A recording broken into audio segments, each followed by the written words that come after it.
नमस्कार, आप देख रहे हैं देश का सवाल। मैं हूं आपके साथ मनोज बनू। दिल्ली का रण भीषण हो चला है, आरोपों के बाण तीखे हो गए हैं। ये सियासी बाण बीजेपी, आम आदमी पार्टी और कांग्रेस दोनों के बीच चल रहे हैं और ये जुबानी जंग तब और बढ़ गई है जब यूपी के मुख्यमंत्री दिल्ली में रण में उतर गए। आज मुख्यमंत्री योगी ने दिल्ली में ताबड़तोड़ जनसभाएं की। सबसे पहले उनकी जनसभा दिल्ली के केरोड़ी में हुई, जहां से उन्होंने चुन चुनकर अरविंद केजरीवाल पर शब्दभेदी बाण चलाए। योगी आदित्यनाथ ने आम आदमी पार्टी और रोहिंग्या और बांग्लादेशियों को दिल्ली में बसाने के गंभीर आरोप लगाए। केजरीवाल पर झूठ बोलने का आरोप भी लगाया। सिर्फ इतना ही नहीं, दिल्ली दंगे का जिक्र कर उन्होंने आम आदमी पार्टी को सवालों को कटघरे में खड़ा कर दिया। योगी ने कहा है कि दिल्ली दंगे में आम आदमी पार्टी के पार्षद की भूमिका थी। इसके साथ ही यमुना के गंदे नाले में बदलने का आरोप भी आम आदमी पार्टी के माथे पर मढ़ दिया। हालांकि अब सवाल है कि योगी की चुनावी रैली से क्या दिल्ली की चुनावी हवा बदलेगी? क्या योगी के दांव से बीजेपी जीतेगी दिल्ली चुनाव? आज इसी मुद्दे पर हम चर्चा करेंगे, लेकिन इसके पहले सुनिए कि यूपी के मुख्यमंत्री ने केजरीवाल पर कैसे हमला बोला। मैं पूछना चाहता हूं, दिल्ली में आम आदमी पार्टी के अध्यक्ष से अरविंद केजरीवाल जी से मैं पूछना चाहता हूं, क्या यमुना जी में वह भी अपने मंत्रियों के साथ जाकर के स्नान कर सकते हैं क्या?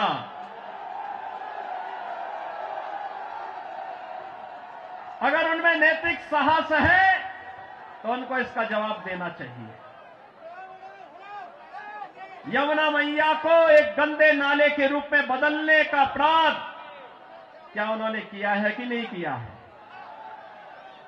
और अगर वह व्यक्ति इस बात का अपराधी है तो फिर मुझे नहीं लगता है कि जनता जनार्दन की इस अदालत में उन्हें कोई माफी दी जानी चाहिए। वो माफी के हकदार नहीं हो सकते। योगी आदित्यनाथ की रैली से बदलेगी दिल्ली की चुनावी हवा? क्या दिल्ली में चलेगा बटेंगे तो कटेंगे का नारा? दिल्ली के रण में योगी के उतरने से बीजेपी को कितना होगा फायदा? इन तमाम सारी चीजों के बीच दिल्ली के चुनावी दंगल में उत्तर प्रदेश के मुख्यमंत्री ने क्या कहा और बटेंगे तो कटेंगे पे सियासत कैसे हुई है, जरा ये सुनिए। जब हम एक रहेंगे, नेक रहेंगे, सभी नेक रहेंगे, बटेंगे तो कटेंगे। आप देख रहे हैं ना, बांग्लादेश में देख रहे हो ना, तो वो गलतियां यहां नहीं होनी चाहिए। बटेंगे तो कटेंगे, एक रहेंगे तो नेक रहेंगे, सुरक्षित रहेंगे और समृद्धि की पराकाष्ठा को पहुंचेंगे। आप हिंदुओं को डरा के उनका वोट लेना चाहते हैं, बटेंगे कटेंगे ये सब नारे दे के, और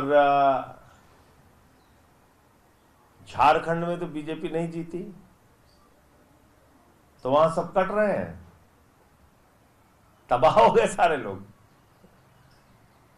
तो इसलिए जनता भी इन बातों को समझती है। अब दिल्ली के चुनावी हवा में कई सारे सवाल हैं जो तैर रहे हैं। उनमें से एक सवाल है कि योगी की रैली से क्या दिल्ली की हवा बदलेगी, चुनावी हवा बदलेगी? क्या दिल्ली में चलेगा बटेंगे तो कटेंगे का नारा? और दिल्ली के रण में योगी के उतरने से बीजेपी को कितना होगा फायदा? इसके साथ ही एक और सवाल, क्या दिल्ली की चुनावी लड़ाई हिंदू वोटों पर आ गई है? इसी पर हम चर्चा करेंगे, समझने की कोशिश करेंगे। डॉक्टर हिमांशु शुक्ला, प्रवक्ता बीजेपी, हमारे साथ मौजूद हैं। डॉक्टर निशांत आनंद, प्रवक्ता आम आदमी पार्टी, दीपक झा, प्रवक्ता कांग्रेस, और सुशील वकील, वरिष्ठ पत्रकार मेरे साथ मौजूद हैं। सबसे पहले डॉक्टर हिमांशु शुक्ला के पास में चलूंगा। बटेंगे तो कटेंगे हर चुनाव में ये याद आता है, और सबसे बड़ी बात है कि अपनी दिल्ली की चुनावी सभा को संबोधित करते हुए इस नारे से भले ही बचने की कोशिश की हो, लेकिन आम आदमी पार्टी के नेता संजय सिंह ने बीजेपी के माथे पे चिपकाने की कोशिश की है। हिमांशु जी। जी, सबसे पहले मैं सभी का नमस्कार करूंगा और मैं पहली बात ये कहना चाहता हूं कि जो योगी जी हैं वो अब एक सिर्फ लीडर नहीं रह गए हमारे, वो एक सिंबल हो गए हैं। जैसा कि उन्होंने यूपी में बदलाव किया है तो पूरी जनता जानती है कि सुशासन की राजनीति और उनका एक हिंदू चेहरा बनाया जाता है। पर मैं आपको अभी भी बता दूं कि योगी जी जो हैं कभी अपने बायस्ड उन्होंने जो डिसीजन नहीं लिए। अगर मंदिर का स्पीकर हटा है तो मस्जिद का हटा है, तो मंदिर का भी हटा है। त्योहार दोनों मनाए गए हैं और योगी जी के आने से दोनों हर पक्ष के त्योहार जो है अच्छे से मने हैं। जहां पहले समाजवादी पार्टी के जमाने में दंगे होते थे, तो आज योगी जी के आने के बाद हर जगह सुशासन हुआ है, लॉ एंड ऑर्डर अच्छा हुआ है। यूपी की जो खराब इमेज बन गई थी वो आज एकदम इतनी न हो गई कि नंबर 1 नंबर 2 में गिना जाने लगा है। तो पहले तो हम इस चीज का हटा दें। और बटेंगे तो कटेंगे नारा इसलिए कि जब ओखला जैसी जगह पर, जहां पर आम आदमी पार्टी का एक विधायक रहता है, वहां एक घर से 72 वोट निकल कर आते हैं, जो कि बांग्लादेशी भी हो सकते, कहां के हैं वो, एक एकदम विशेष समुदाय के निकल के आते हैं। उत्तम नगर में एक जगह है T31 नाम की, जहां रोड के किनारे ठेला लगा हुआ है, वहां हमारे मीडिया के काफी लोग भी गए थे। तो उस एड्रेस में T31 ब्लॉक लिखा है और वहां पे आप देखेंगे कि 32 लोग निकल के आए हैं और जिनका अस्तित्व ही नहीं है, लेकिन उनका वोटर कार्ड बना हुआ है। रोड से तो कोई वो देता नहीं है। एक अमन वर्मा तो नाम फिर का एलजी साहब व्यक्ति क्या है, कर रहे उसने- थे? एलजी साहब तमाम मुद्दों पर तो जांच के आदेश भी दे देते हैं, लेकिन इतने साल 5 साल सरकार चली थी, ये रोहिंग्या का मुद्दा या बांग्लादेशियों का मुद्दा कोई नया मुद्दा तो नहीं है। बीजेपी इसको पिछले 10 साल से उठा रही है और यहां तक मुझे याद है कि मदन लाल खुराना साहब भी इस मुद्दे को उठाते रहे। तो इसकी जांच क्यों नहीं हुई, चिन्हित क्यों नहीं किया गया? इसकी जांच हो रही है, हमारी अब हो तरफ रही से है, कुछ चुनाव के नाम टाइम भी पे? दिए गए थे। नहीं, पहले ही दिए गए थे।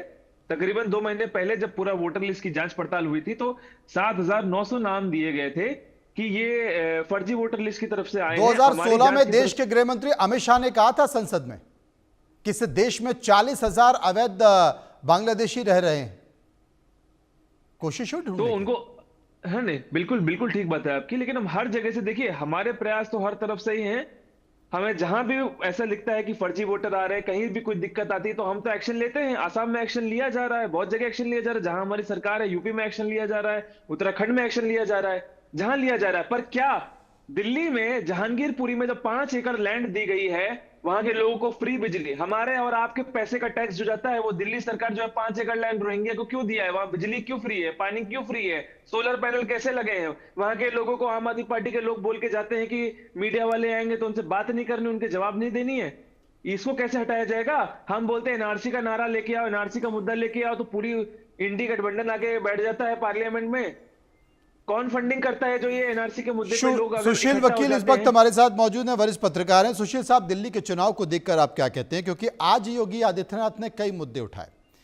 गंदी यमुना के गंदे पानी का जिक्र किया, शराब घोटाले का जिक्र किया, भ्रष्टाचार का जिक्र किया, झूठी बातें फैलाने का जिक्र किया, भ्रम फैलाने का जिक्र किया और दिल्ली की बदहाल के लिए अगर उन्होंने किसी को जिम्मेदार बताया तो वो जिम्मेदार आम आदमी पार्टी को बता दिया। लेकिन